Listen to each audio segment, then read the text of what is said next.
Hello viewers, আসসালামু আলাইকুম। Welcome back to my channel. আজ আপনাদেরকে বাড়িতে থাকা উপকরণ দিয়েই রেস্টুরেন্টের মতো হোয়াইট সস পাস্তা তৈরি করে দেখাবো।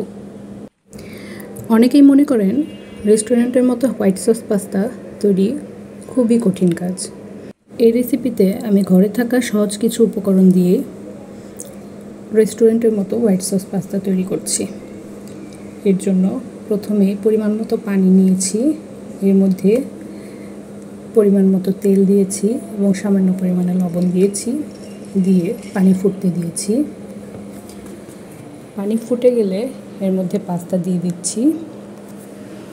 পাস্তাগুলো ভালোভাবে সিদ্ধ হয়ে গেলে একটি ছাঁকনির সাহায্যে তুলে নেব। লক্ষ্য রাখতে হবে পাস্তাগুলো যেন গলে না যায়।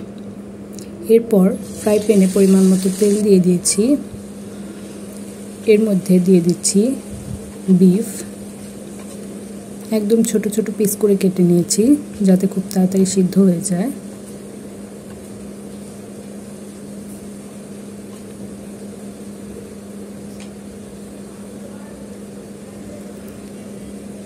এর মধ্যে দিয়ে দিচ্ছি সবুজ ক্যাপসিকাম। ভালোভাবে রান্না করে নেব যাতে মাংসগুলো সিদ্ধ হয়ে যায়।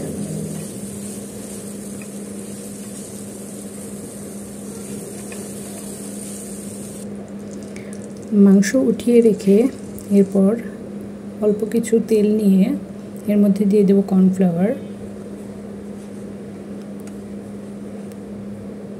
কর্নফ্লাওয়ার কিছুটা ভেজে নিয়ে এর মধ্যে পরিমাণ মতো দুধ দিয়ে দেব। দুধ ভালো করে জাল করে নেব। জাল করে নিয়ে এর মধ্যে দিয়ে দেব চিলি ফ্লেক্স। সেই সাথে দিয়ে দিচ্ছি গোলমরিচ গুঁড়ো, পরিমাণ মতো চিনি।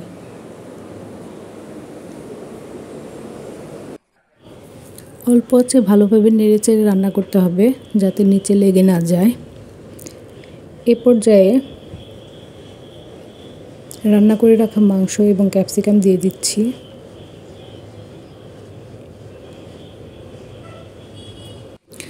আরও কিছুক্ষণ রান্না করে নিয়ে এর মধ্যে দিয়ে দিচ্ছি আমুলের 8 গ্রাম চিজ। আমার কাছে এটি অ্যাভেলেবেল ছিল, আপনারা চাইলে মোজারেলা চিজ দিয়েও রান্নাটি করতে পারেন।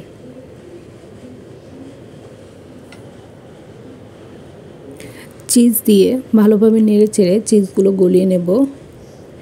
এরপর দিয়ে দেব সিদ্ধ করে রাখা পাস্তাগুলো, দিয়ে ভালোভাবে নেড়ে চেড়ে মিক্স করে নেব এবং আঠালো ভাব হওয়া পর্যন্ত রান্না করে নেব। আমার হোয়াইট সস পাস্তা তৈরি হয়ে গেছে, চুলা থেকে নামিয়ে নিচ্ছি। খুবই সহজ উপায়ে এভাবে আপনারা বাড়িতে হোয়াইট সস পাস্তা তৈরি করতে পারেন, খুবই অল্প কিছু উপকরণ দিয়ে। আশা করি এই রেসিপিটি আপনাদের অনেক ভালো লেগেছে। ভালো লেগে থাকলে অবশ্যই আমার চ্যানেলটি সাবস্ক্রাইব করবেন এবং লাইক কমেন্ট দিয়ে পাশে থাকবেন। ধন্যবাদ।